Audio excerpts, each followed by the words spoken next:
What's up, y'all? Welcome back to the Scholar Social. I am Jonah Ruffin. I'm Jayla Jackson. I'm Daya Brown. I'm Sanaa Edwards. I'm Zayla Bryant.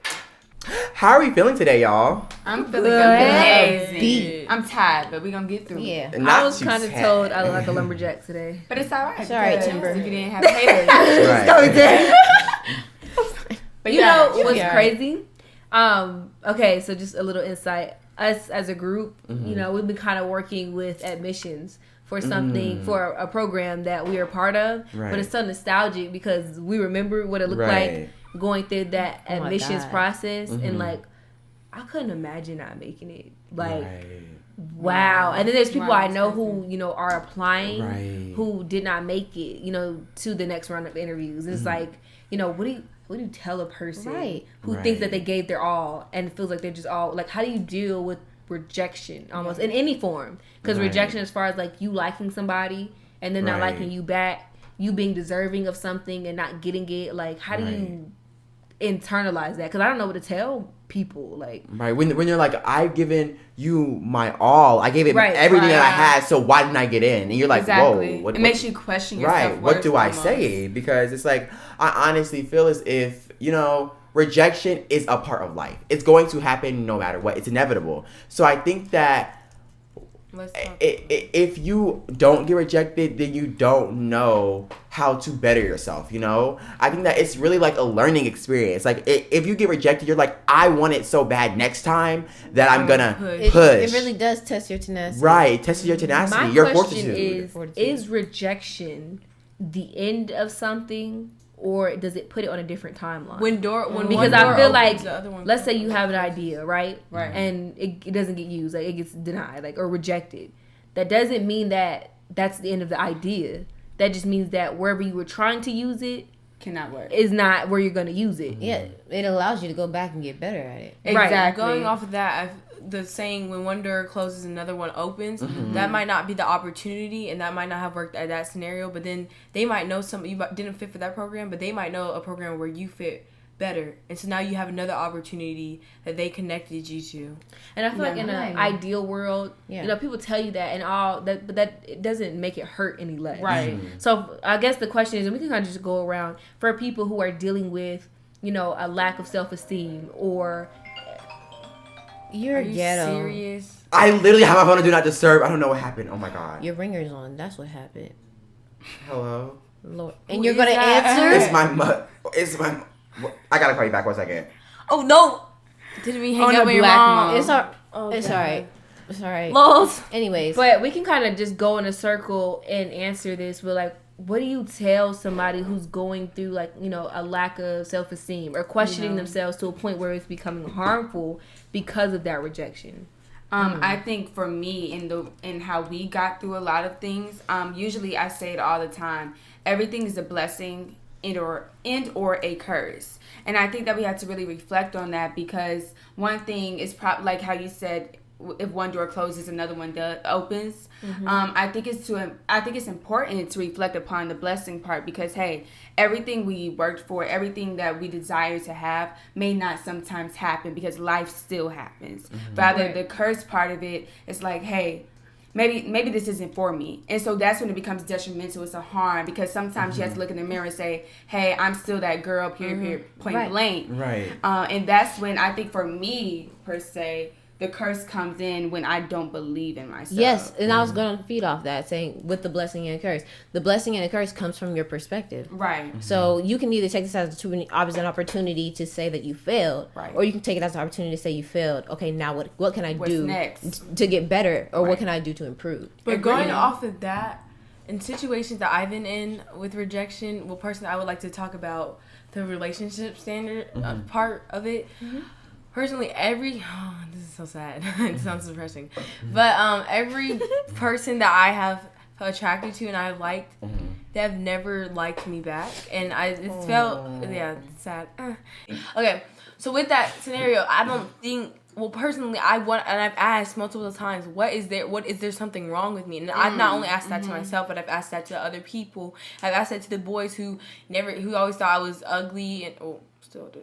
Who always thought, girl, and who rejected me, and who did not have the same attraction that I was. So how do you just? There's nothing that personally, there's nothing I know I can fix without being fix. Stop. First, you just contradicted yourself. She just said fix. No. Because there's nothing to fix. Right. And I personally get angry when people don't realize their self-worth. Agreed. I get literally fed up. And I mean, I understand it's a process for you, but I need you to know that you're amazing regardless of who is accepting you or rejecting you. Okay? Whoa. Okay. Can we really like break this down? Because if you are viewing, it goes to what Zayla would say, it's perception, right? Yeah, it is perception. Now, rejection is the action of, refusing or dismissing a proposal of some sort, right? Okay. So if Sanai likes somebody and nobody that she likes her back, right? We need to get into what leads up to the actual rejection. You see what I'm saying? Like, yeah. My mother said it best, y'all. You can't want somebody to love you if you don't love yourself. And I think that's the main principle here, because I think as women we always ask ourselves, why can't we be loved, or why are we always rejected? It's because you don't love yourself. And that's why it's I don't want to classify value in rejection. It's value in I rejection. don't want you Right. I don't want me hopping into something with you, and you don't truly like me or something. Yeah. If you don't, please let me know. Also, rejection Yeah. rejection can help you to love yourself. Exactly. How long Once do you you've been move on? But the question is, how long do you take to move on from rejection? Some people, personally, I can't. If I hear a no, if I get rejected by a boy, it's gonna hurt me for like a few days, a few hours. It's definitely gonna sit with me. Yeah. So I'm so odd. It's just me. Go ahead. I'm just thinking like rejection. It's once again a perspective. Why are you taking it to heart? That's my question. I care about people's opinions, but I'm working. But honestly, I don't blame her. If you like a guy and you are like, you think that he's something that you want to be in, like you're interested in him, and then he's like, nah, I don't really like you like that. That's gonna hurt regardless. And it's different. And I get that. It's different because situations I've been in, like we've been tight, like and I've read like mixed signals, and so then I'm like, dang, I thought this guy was actually, Whoa, my leading mind just like blown up because I realized attraction is so complex. Right. Because I know for me, if I get rejected by a guy, I don't care. I'm fine. Honestly, Literally, I'm fine the next day. And people think like, oh, she's masking it. She's hurt. No. You want me to be hurt. You want me to be Right. hurt. Right. Right. Like, Part of like, the attraction is the thought, and this sounds so narcissistic, but me liking you and you also liking me is part of the attraction almost. Or me in my mind, like, oh my gosh, we would be great together. Yeah. Is a part of the attraction. So if you as the other half take yourself out of the picture, half of my attraction to you has gone with you. Right, because I made up the attraction myself. Oh God! I don't like you. I like what I think of you. Right, and honestly, that partiality is no joke. No, like literally, and I honestly think that men tend to like reject women and want them to be like sad or I just rejected you. You're not getting any me. Right, like you're getting rejection points for rejecting somebody. Like that isn't cute, you know? Because it's like you hyping your own head up. Right, you're not that baby boy. You are not at my level. You don't own weight, baby. Bye. Anyways, but I'm saying it's just so interesting to me because I used to be like you. I really did, and I used to take rejection to heart, but then eventually down the line, I just stopped caring because I knew that at the end of the day, this individual doesn't know me. They don't, they took whatever they perceived of me and said, nah.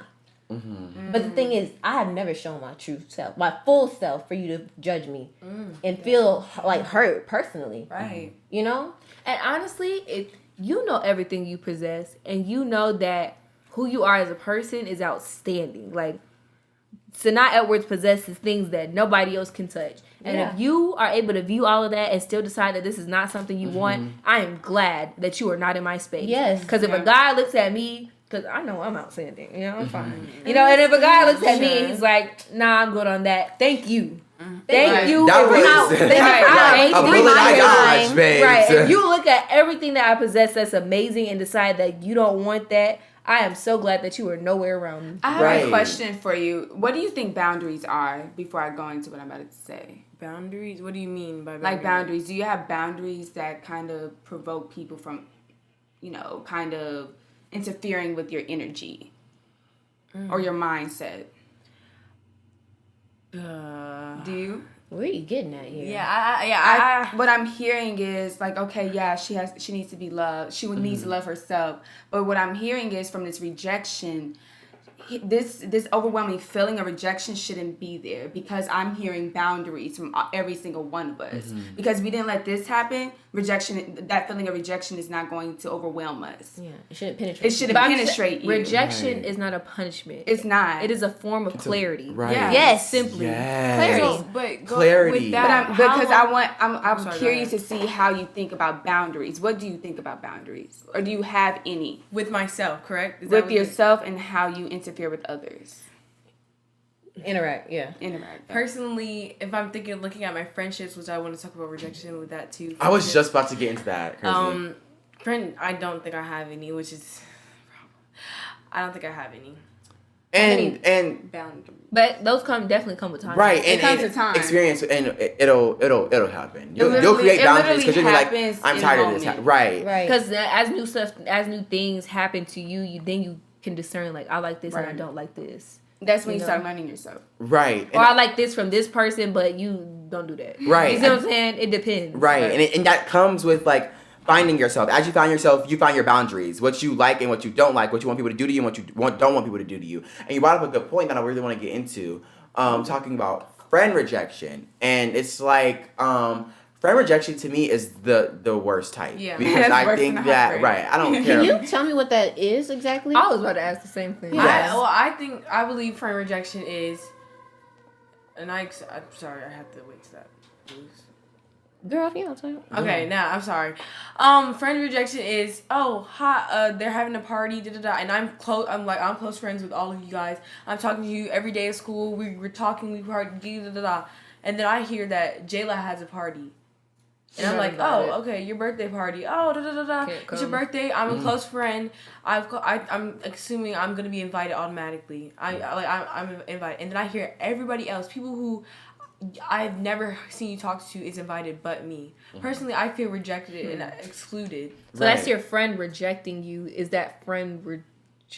Honestly, y'all see the difference? Yeah, that's what I was about to ask. I have a different definition, but yours is completely valid, and I honestly understand where you're coming from. That hurts.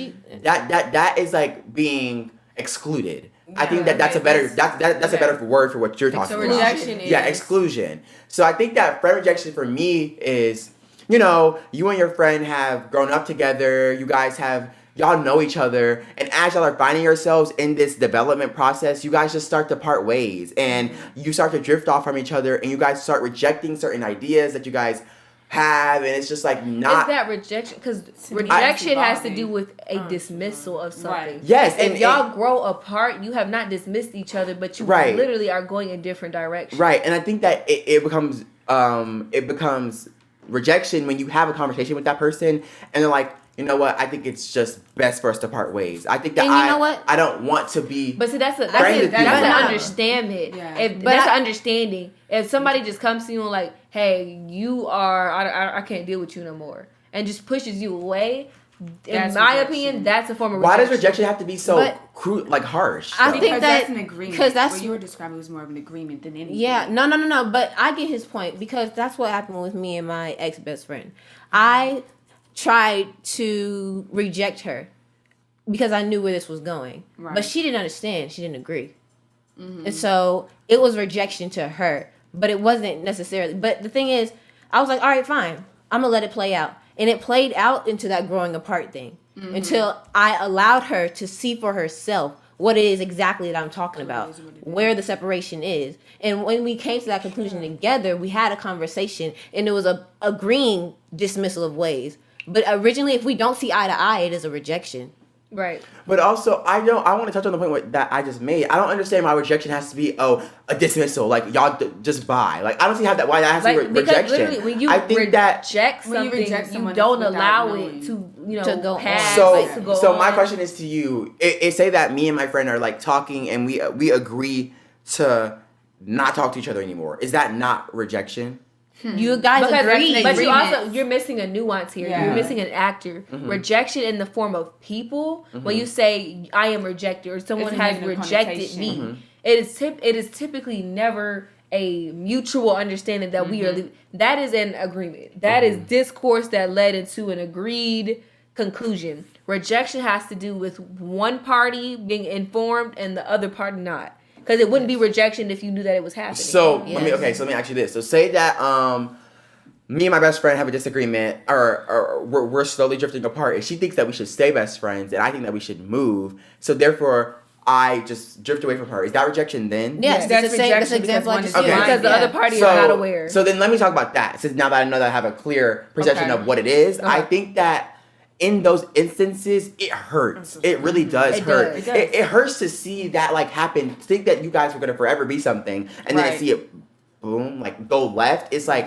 dang, all that we had is just gone now. You know? Yeah. Well, I don't know if it's gone necessarily. I think you guys that was a moment that you guys shared together on the timeline of your evolution and theirs, and and theirs as well. So it's not necessarily all that you guys did went to waste, because in those moments that you guys shared together, it helped to formulate who you are today. So you are a product of all your relationships. And I think that should not be taken into disregard because somebody is out leaving your life. You know, I mean, parting ways with your life. You know what I mean? But it's not even just leaving your life, because I think many people fail to realize that every person is not meant for every chapter in your life. This is a big old book. You are the book. And I think a lot of people really don't understand. And that's when the blindness comes in from the other party. It's like, hey, how do we make sure that they understand where I'm coming from? Because sometimes some things do not need to be understood. It just needs to be just walked away from. Yeah. And that's when my and I think that connects directly as far as this timeline idea. There's another form of rejection that we see a lot, right? And the other form is, I think we all can attest to this, rejection in the form of opportunities and experiences. Come on. For example, if you are in a space where you are considered a leader, right? And there are things expected of you. Typically, sometimes there are titles that come with that. What do you do in a situation where you are possessing, everything? It's like somebody else is taking credit. Somebody else is now taking credit for the hard work you put in. You've been rejected the title of something and everything that comes with all the perks and everything, but you're expected to still put in that same work. For example, if you're running for class president, right, and somebody else gets it, but you knew you deserved it. You knew that person shouldn't have got it, but everybody else still expects you to act as the role that you were denied. Yeah. Right. How do you deal with that? Because people are gonna look at you crazy, like, oh my God, you're a sore loser, and this and that, not realizing that, I was literally denied something that I worked hard for, and you expect me to still function as that role. Right. But if we're keeping it like objective, there's a reason why somebody voted for that person as class president, and I don't want that to be denied. Like because I'm not gonna say that I'm not gonna say that you didn't deserve to run or had the chance to go, because you did, and I'm trying to tread lightly.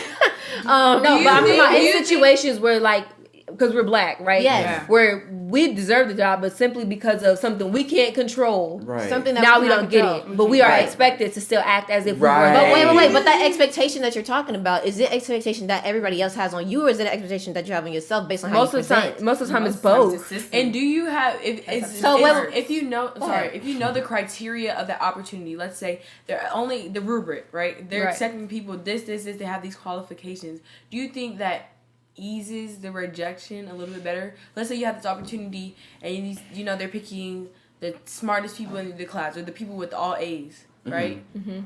And do you think that if you have a B and you know that they're only taking the people with all A's, that rejection is eased? It doesn't hurt as much because you already knew the criteria. You already knew that I think that rejection is never easy. It's never gonna be it's just rejection, you know? Yeah. It's never gonna be that way. So I think that... Well, no, I disagree. Because as me and Zayla were talking about, like, I think Sanaa has a point in that there's ways that you can ease it, right? And it all goes back to it's a matter of perspective.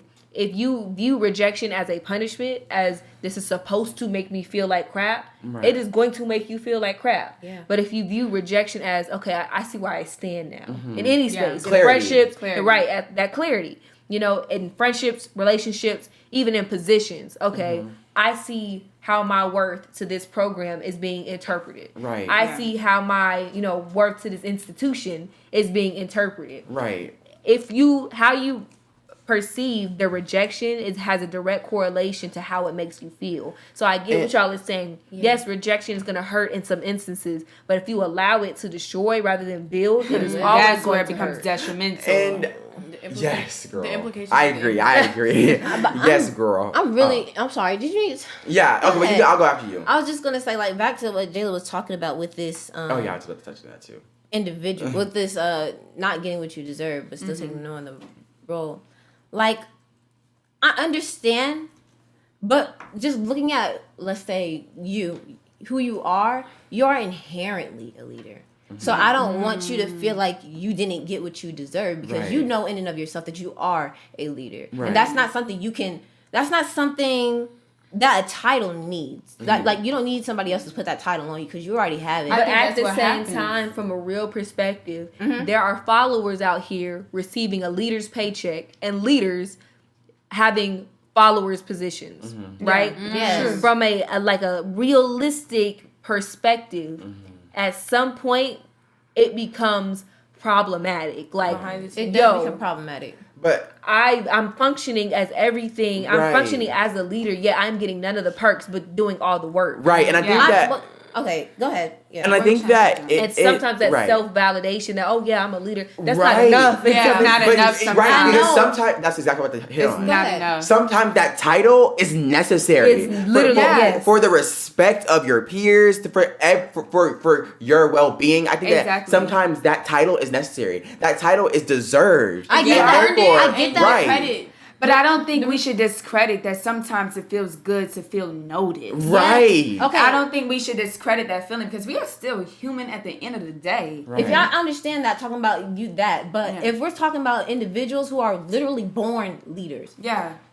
That title that you're talking about was only there in that instance. Yeah. But what about all the rest of your life? You know what I'm saying? Right. Like, okay, you may want this title now, but at the end of the day, you know you are born to be a leader. It will matter in the long run. Yeah. Because in that moment, I know it feels like crap that you don't get what you deserve, but it's a learning moment for you, if not anything else. Because like you said, it's all about perspective. Is it a blessing or a curse that you didn't get that title? Now that you didn't get it, now how does that make you feel? Are you motivated by it? Or is it going to stop you from getting, when it actually matters, when you can have that opportunity again? Because when one door closes, another one opens. Will you take your chance then?